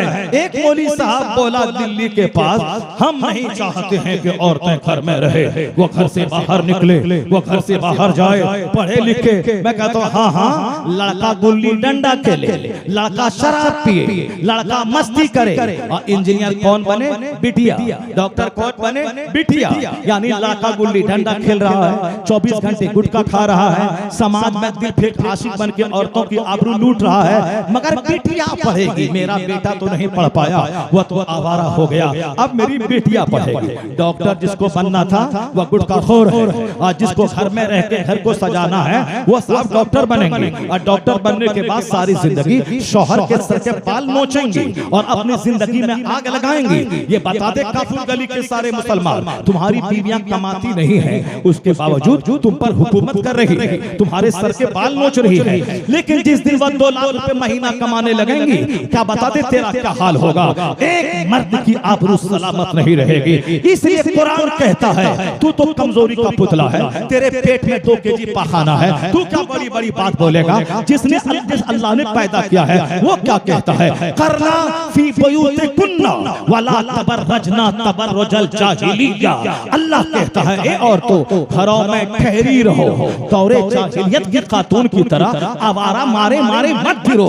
अगर समाज को बचाना है औरतों को बाहरी शरीयत पढ़ाए, उसको नवारे शरीयत पढ़ाए, उसको पर्दे में रहकर आला तालीम दिलवाए। मखलूत तालीम में अगर आपने डॉक्टर इंजीनियर बनाने के चक्कर में मर्दों के साथ बैठा के पढ़ाया तो मत मगरमच्छ के आंसू बहाना। जिस दिन वह खैरों के साथ भाग जाए, जिस दिन वह मुश्रिकों के साथ भाग जाए, जिस दिन तुम्हारी आबरू मिट्टी में मिला दे, तुम्हारी नाक कटा दे, जिस दिन वह खैरों के साथ भाग जाए, ये तुम्हारा अपना किया हुआ है, तुमने किया है। जहाँ 18 साल की औरत 18 साल के मर्द के साथ एक टेबल पर बैठ के पढ़े और ये बोले वहां ज़िना ना हो, ऐसा नहीं होता है। समंदर में महल नहीं तैयार होता है, हवाओं में बिल्डिंग नहीं तैयार होती है, और जहाँ दोनों आपस में नीम बढ़ाना हो वहां आदमी इज्जत आबरू की हिफाजत नहीं होती है। औरतें घर में रहे, करना फी बुयूतिकुन्ना वला तबर्रजना तबर्रुजल जाहिलिया। इसे बाहरी शरीयत पढ़ा, कानूनी शरीयत पढ़ा, कंजुल ईमान पढ़ा, इसे नमाजी बना, इसे बता दे कि शौहर तेरी नानो नफका शौहर के जिम्मे है, महर की रकम शौहर के जिम्मे है, तू घर को रश के जन्नत बना। तेरा शौहर बैरिस्टर बने, लॉयर बने, डॉक्टर बने, इंजीनियर बने, प्रोफेसर बने, मुदर्रिस बने, बिजनेसमैन बने, कैपिटलिस्ट बने, एग्रीकल्चर के डिपार्टमेंट जाए, मेहनत लड़का करे, वो हवाई जहाज उड़ाए, वो ट्रेन उड़ाए, वो समंदर में गोता लगाए, वो 6 महीना मोहल्लक रखकर यूनिवर्स की मिस्ट्री का पता लगाए। ये काम मर्द करेगा। औरतें घर को रश के जन्नत बनाए, उसे बोल दे तू दावते ज़िना मत दे। कोई नबी बगैर माँ के नहीं पैदा हुआ, सारी नबी माँ की गोद से पैदा हुए। तू इमाम नहीं बन सकती है, इमाम पैदा करेगी, तू कुतुब पैदा करेगी, तू अबकार पैदा करेगी, तू सलाहुद्दीन पैदा करेगी। जिस दिन मर्द सलाहुद्दीन बन जाए, औरतें सलाहुद्दीन को जन्म देने वाली बन जाए, उस दिन हिंदुस्तान भी तुम्हारा है, अमेरिका भी तुम्हारा है, चाइना भी तुम्हारा है, जापान भी तुम्हारा है, दुनिया भी तुम्हारी है, जन्नत भी तुम्हारी है।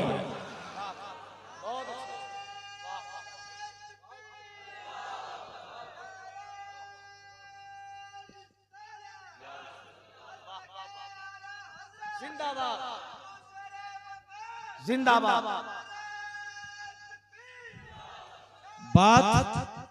बात वही सच्ची है जो मुस्तफा ने कही है, बात वही सच्ची है जो कुरान में है, बात वही सच्ची है जो मदरसे की चटाई से सिखाई जा रही है। सारी दरसगाहों में दुनिया कमाने के फॉर्मूले हैं, ये मदरसा है। पहला दिन जब बच्चा जाता है तो उस्ताद कहते हैं बच्चा बेटा झूठ मत बोलना, झूठ हराम है, अपने साथी की चप्पल मत चुराना, ये हराम है, अपने साथी की किताब मत चुराना, ये हराम है, नमाज पढ़ना ये फर्ज है, सलाम करना ये आदाब और अच्छा अखलाक है। पहले दिन से इंसान बनाने की तालीम दी जा रही है। आखिरी दिन जिस दिन बुखारी शरीफ की आखिरी हदीस पढ़ेगा, कलिमताने खफीफताने अलल लिसान सकीलताने फिल मिजान हबीबताने इलर रहमान सुभानअल्लाह व बिहम्दिही सुभानअल्लाहिल अज़ीम। आखिरी हदीस पढ़ाने के दिन तक यही कहा जाता है बेटा नमाज मत छोड़ना, रोजा मत छोड़ना, तरावी मत छोड़ना, माँ बाप का अदब मत छोड़ना, पड़ोसी को तकलीफ मत देना, शराब मत पीना, जिना मत करना, झूठ मत बोलना, चुगलखोरी मत करना, ताड़ी मत पीना, नमाज बाजमात मत छोड़ना, अपने पड़ोस को अपने से फायदा पहुंचाना, सबको सलाम करना, सलाम से मोहब्बत पैदा होती है, सीने का जंग साफ होता है, सीने का घमंड दूर होता है। इंसान बनाने की शिक्षा ये इस फैक्ट्री में होती है। पहले दिन से लेकर आखिरी दिन तक जब जब फैक्ट्री जवान थी, अब प्रोडक्शन ज्यादा हो रहा था, समाज नमाजियों से भरा था, वलियों से भरा था, कुतुब से भरा था, शरीफों से भरा था, अपने से दूसरों को फायदा पहुंचाने वाले नफा बख्श पर्सनैलिटी से भरा था। लेकिन जब से यह मदरसा गवर्नमेंट ने आतंकवादी का अड्डा कह दिया, हमारे मुसलमानों के पास पैसा हुआ तो क्रिश्चियनों के स्कूल में अपने बच्चों को पढ़ाना शुरू कर दिया, मदरसों को वीरान कर दिया, उजाड़ दिया। मैं नहीं कहता स्कूल मत पढ़ो, मैंने तो खुद तो मैट्रिक से लेकर एमए तक मैंने किया है, मैं सब पढ़ा हूं, लेकिन मैंने मदरसे की चटाई पे रह करके वो सब पढ़ा है। फिजिक्स में कहीं नहीं है कि ये करो या मत करो, बायोलॉजी में कहीं नहीं लिखा है कि ये हराम है या हलाल है, जूलॉजी में कहीं नहीं लिखा है ये जायज है ये नाजायज है, ये लीगल है ये इलीगल है। फिजिक्स में सिर्फ सभी चीजों से बहस है, ये सूरज है, चांद है, सितारे है। केमिस्ट्री में गैस से बहस है, लोहा से बहस है, पत्थर से बहस है। बायोलॉजी में जानवरों से बहस है, जमीन से उगने वाले पौधों से बहस है। हिस्ट्री में तारीख से बहस है, ज्योग्राफी में जमीन के ज्योग्राफिया से बहस है, एस्ट्रोलॉजी में आसमान से बहस है, एस्ट्रोनॉमी में फल्कियात से बहस है। कित बहस है, मगर हरामो हलाल ये करें ये नहीं करें, ये जायज ये नाजायज, ये मुफीद ये मुफीद, ये नफा ये नुकसान, ये सारा पैगाम सिर्फ इंसान बनाने वाली फैक्ट्री ये मदरसे में है। जब तक यह फैक्ट्री जिंदा थी समाज इंसान से भरा था, लेकिन जब से तुमने इस फैक्ट्री को बर्बाद किया और गवर्नमेंट ने भी इस फैक्ट्री को बर्बाद किया, समाज आरजीकर मेडिकल कॉलेज के डॉक्टरों से, रेपिस्ट से भर गया, चोरों से भर गया, डकैतों से भर गया, हरामखोरों से भर गया, स्कूल लूटने वालों से भर गया, शराबियों से भर गया, पापियों से भर गया, गरीबों का खून चूसने वालों से भर गया।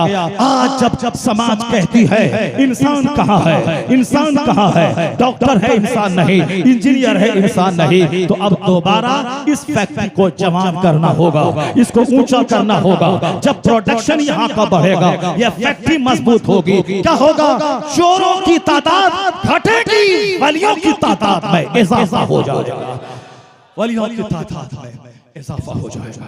चोरों की तादाद को घटाना है, मदरसे को डेवलप करना होगा। 5 घंटे बच्चा स्कूल में पढ़े, 5 मिनट के लिए बच्चा इस फैक्ट्री में आ जाए, 5 घंटा मुशरिकों का चेहरा देखा, अंग्रेजी सिविक्स हिस्ट्री पढ़ते हुए 5 मिनट नेक लोगों का चेहरा देख ले। नेक लोगों का चेहरा जब देखेगा तो तेरा बेटा कभी किसी लड़की का चेहरा देख के काफिर नहीं बनेगा, तेरी बेटी कभी किसी मुशरिक की धन दौलत को देखकर कभी वह मुशरिका मुर्तदा काफिरा नहीं बनेगी, क्योंकि देखने का असर होता है। जिसकी बेटियां काफिरों के साथ भागी हैं, उनके घरों में चोरों का आना जाना था, डकैतों का आना जाना था, गैर महरम लोगों का आना जाना था, हरामखोरों का आना जाना था। लेकिन जिसके घर में मुत्तकी का आना जाना था, नेकों का आना जाना था, तस्बीह लेके 1000 दुरूद पढ़ने वाले का आना जाना था, जिसके घर में चाश्त इशराक पढ़ने वालों का आना जाना था, जिसके घर में अमरे मारूफ करने वाले आलिमों का आना जाना था, उसके घर आने की बेटियां तो कमाल कर दी। अगर किसी मुशरिक ने बुलेट दिखाकर, फॉर्च्यूनर दिखाकर, 5 करोड़ दिखा के इसका ईमान लूटना चाहा, मेरी बिटिया ने उसके चेहरे पे थूक के बताया, मैं सारी जिंदगी कुंवारी रह जाऊंगी मगर ईमान का सौदा नहीं करूंगी, ईमान का सौदा नहीं करोगे। ये काम वही कर सकता है जिसके घर में नेकों का आना जाना, शरीफों का आना जाना। शुरू मैंने बात की थी कहां से, हम इंसान कमजोरी का पुतला है।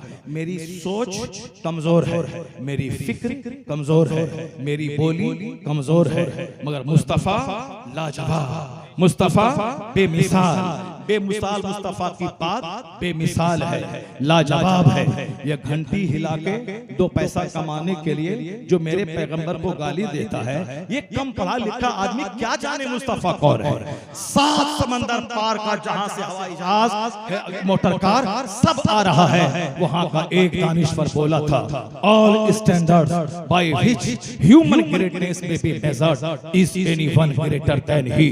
क्या कहा, तमाम कसौटी तमाम पैमाना ले आओ और जांचो इस पृथ्वी का सबसे महान नतम इंसान कौन है। वो क्रिश्चियन, वो डॉक्टर लामार्टिन कहते हैं तमाम कसौटी, तमाम तराजू, तमाम पैमाना ले आओ, उस पे नापोगे। Is anyone greater than he? क्या है कोई जो मोहम्मद से बड़ा हो सके? है कोई जो मुस्तफा से बड़ा हो सके? All standards by which human greatness may be measured, is anyone greater than he? जब सात समंदर पार का एक पढ़ा लिखा हिंदुस्तान के इन लुच्चे लफंगे करोड़ों से बेहतर है, जिसने मोटर कार से लेकर टेलीविजन तक सब दिया, वो कहता है इस पृथ्वी का लाजवाब इंसान मोहम्मद है। अरबी की जात की रानी है। अब उस लाजवाब ने जो कहा वो बात लाजवाब है। बस यही एक जुमला कहने के लिए मैंने 1.5 से लेकर 2 घंटे की तमहीद मैंने बांधी है। वो जुमला यही है, हमने कहा मेरा पीर बड़ा है, हमने कहा मेरा फकीर बड़ा है, हमने कहा मेरा इमाम बड़ा है, हमने कहा ये जो गली कूचे में लुंगी में पाखाना करने वाला है ये समान पूरे इलाके का कुतुब है, ये अवताल है, यानी बंबई का दादा और कलकत्ता का दादा, ये दोनों बहुत मशहूर है। जिसको चाहो गोंडा बना दो, जिसको चाहो पीर फकीर बना दो, जिसको एक जुमला बोलना नहीं आता हो उसको बोल दो कि तकरीर तो मुल्ला जी करते हैं और पीर साहब लोग तो घूंघट डाल के बैठ के मिन मिन करके 10 अंगुली अंगूठी पहन के काला बाबा पीला बाबा बन के मुरीदों की गाड़ी कमाई लेके अपनी बेटी को जींस पहनाते हैं, अपने घर में एसी लगाते हैं। ये बाबा है, ये नमाज यहाँ नहीं पढ़ता है, ये तरीकत वाला बाबा है, ये नमाज काबा में जाके पढ़ता है, मदीना में जाके पढ़ता है। इन सबों की बैंड बजा दी आला हजरत ने, सबों के सीने में ऐसा वार किया कि ये बिदअती साहब मरे हुए हैं, इनकी कमर टूटी हुई है। रज़ा आज सुन्नियत का अगर चेहरा चमक रहा है, खिताब जिंदा है, मदरसा जिंदा है, आलिम की इज्जत जिंदा है, फतवा का वक़ार जिंदा है, इस सदी में एहसान अहमद रज़ा का फाज़िल बरेलवी का है। अगर आज फतवे का फकार जिंदा है, आलिम का फकार जिंदा है, तो मिन मिन करने वाले को हमने बड़ा कहा, लेकिन हुजूर ने किन को बड़ा कहा, सरकार ने किन को बड़ा कहा? आका फरमाते हैं, सारे उलमा किराम को मालूम है वो हदीस पाक, खैरुकुम मन तअल्लमल कुरान व अल्लमहु, तुम में सबसे अच्छा वो है जो कुरान पढ़ता है दूसरों को पढ़ाता है। ये उलमा नबी के नाइब हैं। 1000 एकड़ जमीन का जोतने वाला कैपिटलिस्ट हो सकता है, नाइब पैगंबर नहीं। किराए के घर में रहने वाला अगर वो हदीस कुरान का इल्म रखता है वो बड़े बड़े बादशाहों से करोड़ों गुना बेहतर है। चूंकि ये प्रधानमंत्री का नाइब नहीं है, ये मुस्तफा जाने रहमत का नाइब है, ये नाइब पैगंबर है। आलिम नाइब पैगंबर होते हैं, फिर तो वो टूटी चप्पल पहने, मोटा छोटा पहने, चाहे वो किराए के घर में रहे, उसके बराबर कोई दूसरा नहीं हो सकता। फज़लुल आलिम अलल आबिद का फदली अलल अदना। हुजूर कहते हैं आलिम की फजीलत इबादत गुजार पर ऐसी है जैसे हुजूर की फजीलत अदना दर्जे के गुलाम पे, अदना दर्जे के सिद्दीक, शुहदा, कुतुब, अब्दाल, सब मर्तबा एक तरफ, एक अदना दर्जा मुसलमान का है जो कलमा पढ़ के सिर्फ मुसलमान है। मगर हुजूर क्या कहते हैं, तुम्हारे अदना दर्जे के लोगों पर जो हुजूर को फजीलत है वही फजीलत आलिम की इबादत गुजारों के ऊपर में है। इबादत गुजार अकेले जन्नत जाता है, आलिम करोड़ों को अपने साथ लेके जन्नत जाना चाहता है। इसलिए इल्म दीन की कद्र कीजिए, जहाँ इल्म सिखाया जाता है उस दरसगाह की कद्र कीजिए, और समाज के सारे लोग अपने आप में बेनिफिशियल, काम वाला, नफा बख्श इंसान बन जाइए। चाहे दूसरों को अच्छा मशवरा देकर, मुस्कुरा कर, दूसरों का गम सुनकर, दूसरों के साथ चलकर, दूसरों के दर्द में काम आकर, यानी किसी न किसी तरीके से अपने आप को दूसरों को फायदा पहुंचाए। चलते चलते एक बात कह के मैं आपसे गुजर जाऊं ताकि मेरी बात आप तक मुकम्मल हो जाए। क्योंकि मैंने कोई कहानी नहीं कहा, कोई मैंने कॉमेडी आपके सामने बयान किया है। मैंने क्या कहा है, मैंने यही कहा है, दुनिया का सबसे बड़ा फिल्म स्टार चार्ली चैपलिन, वो रोता था बारिश में, कहता था क्या, I like to walk in the rain, nobody can see my tears, मैं बारिश में टहलना चाहता हूं ताकि इतना रोऊं कि मेरे आंसू को कोई देख नहीं पाए। कौन? करोड़ों जिसका फॉलोवर अरबों की दौलत में खेलने वाला पूरी दुनिया में। मैंने हिंदुस्तान में एक दुकान के नाम पे चार्ली चैपलिन का नाम देखा, मैं दंग रह गया। मैं कहता हूं जब इतना बड़ा फिल्म एक्टर वो जी भर के रो रहा है, उसको सुकून नहीं है। बेंगलोर का इंजीनियर फांसी के फंदे पे लटक रहा है, उसको सुकून नहीं है। दिल्ली में आईएएस ऑफिसर 1985 के रैंक का वो अपने ही घर के पंखे में लटक के जान दे दिया। जब 2 लाख 3 लाख कमाने वाला, जायज तरीके से कमाने वाले आईएएस ऑफिसर वो फांसी के फंदे पे अपने घर में लटक गया, तो तुमको सुकून कहां मिलेगा? नमाज छोड़कर, रोजा छोड़कर, तरावी छोड़कर, सच छोड़कर। सुकून न ब्रिटेन में है, न बेंगलोर में है, न ममता बनर्जी के मंत्रालय में है, क्योंकि इनका एक मंत्री आज से कई साल पहले 3 मंजिला मकान से कूद के जान दे दिया। तो सुकून न मंत्रालय पहुंचकर है, न बेंगलोर पहुंच के है, न ब्रिटेन पहुंच के है। सुकून है कहां? अला बिज़िक्रिल्लाह तत्मइन्नुल कुलूब। जहां तिलावत है वहां सुकून है, जहां जिक्र है वहां सुकून है, जहां सब्र है वहां सुकून है, जहां अल्लाह का जिक्र है वहीं इत्मीनान क़ल्ब की दौलत है। इसलिए किराए के घर में रहो, सजदों से, तिलावत से, जिक्र से, इबादत से अपनी जिंदगी सजा दो। तुम्हारे पास चोर डकैत शैतान नहीं आएंगे। सब्र और शांति का पैगाम लेके अल्लाह का फरिश्ता मुलाकात करने आएगा। और मैं आखिरी बात कह दूं, बेनिफिशियल बनने के लिए हजरत शफीक बल्खी इब्राहिम बिन अदहम से कहा, हुजूर अब मैं रोजी रोटी कमाने के लिए जा रहा हूं, अब मैं 1 साल के बाद वतन आऊंगा। कहा जाओ, खुदा हाफिज, अल्लाह तुम्हें तौफीक दे, मेहनत से कमाओ, खाओ, हलाल रोजी की तलाश करो, अल्लाह की इबादत करो। 5 दिन के बाद लौट के आ गए। कहा शफीक तुम बोला था कि मैं 1 साल के बाद आऊंगा, मगर तुम 5 दिन के बाद आ गए। कहा हुजूर एक वाकया मुझको घर लौटा दिया। कहा कौन सा वाकया?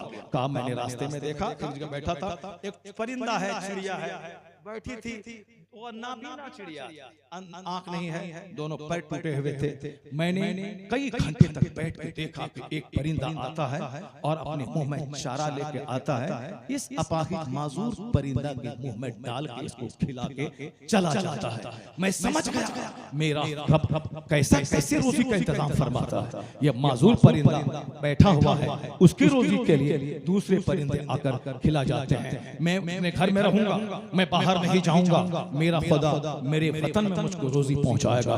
कहा हुजूर इसीलिए मैं लौट के आ गया। इब्राहिम बिन अदहम ने कहा, ए शफीक तुम माजूर परिंदा क्यों बनना चाहता है? तुम माजूर परिंदा क्यों बनना चाहता है कि दूसरा परिंदा आके मुझको चारा डाले? तुम उसको क्यों देखा? तुम उस परिंदे को क्यों नहीं देखा जो खुद खाता है, मुंह में चारा लाता है, उस माजूर परिंदे के मुंह में डालता है? तो तुम अपाहिज परिंदा मत बन, तू अपना खा, मेहनत से चारा जमा कर खुद खा, माजूरों को खिलाने वाला बहादुर परिंदा बन जा। अपाहिज मत बन, माजूर मत बन, मेहनत से पढ़ ले, मेहनत से कमा, दुनिया में भी अच्छा रहा, मरने के बाद भी अच्छा रहा। अल्लाह नहीं चाहता कि दुनिया में कंगाल हो जाए। अल्लाह ने दुआ सिखाई है, रब्बना आतिना फिद दुनिया हसना व फिल आखिरति हसना व क़िना अज़ाबन्नार। इस दुनिया में भी अच्छा रहा, ए अल्लाह इस दुनिया में भी अच्छा रख। इस दुनिया में अच्छा रहने के लिए दुकान जाना होगा, कॉलेज जाना होगा, खेत जाना होगा, फैक्ट्री जाना होगा। इस दुनिया में अच्छा रहने के लिए मेहनत करनी होगी। उस दुनिया में अच्छा रहने के लिए मस्जिद जाना होगा, मदरसा जाना होगा, नमाज पढ़नी होगी, रोजा रखना पड़ेगा। दुकान गए बगैर जब रोजी नहीं मिलती है तो मस्जिद गए बगैर भी जन्नत नहीं मिलती है। मस्जिद गए बगैर अल्लाह तबारक व तआला हमको आपको सबों को दीन समझने, दीन सीखने की तौफीक अता फरमाए। अल्लाह ताला हम सबों को आलिमों का एहतराम करने, मदरसों का एहतराम करने, दीनी मजलिसों का एहतराम करने की तौफीक अता फरमाए। ये बता दें कि 2 घंटे तक जो मैंने कीमती बातें पसीना बहा बहा के मैंने आपको बताई है, ये कहां से बताई, कहां से पढ़ के मैंने बताई है? इसी टूटी चटाई पर बैठकर जो 10 साल पढ़ा हूं उसी को 2 घंटे में मैंने आप तक पहुंचा दिया है। इसलिए आलिम नफरत की चीज नहीं, आलिम मोहब्बत की चीज है। मदरसा नफरत की चीज नहीं, मोहब्बत की चीज है। जलसागाह उजाड़ने की चीज नहीं, इसे आबाद करने की चीज है। जहां कव्वाली की महफिल हो, नाच गाना हो, उसको उजाड़ दे, एक बंदा नहीं जाए। लेकिन जहां कुरान हदीस की बातें हो, अमीर से लेकर गरीब तक सारे लोग आ जाए, जब तक बैठे रहेंगे रहमतों की बारिश में नहाते रहेंगे। एक जुमला अगर दिल में उतर गया तो जिंदगी में यू टर्न लेके जन्नत का मुसाफिर बनते रहेंगे। अल्लाह ताला मेरी गुफ्तगू में बरकतें अता फरमाए, इस पर मुझे भी आपको सबको चलने की तौफीक अता फरमाए। आमीन। व आखिर दाअवाना अनिल हम्द।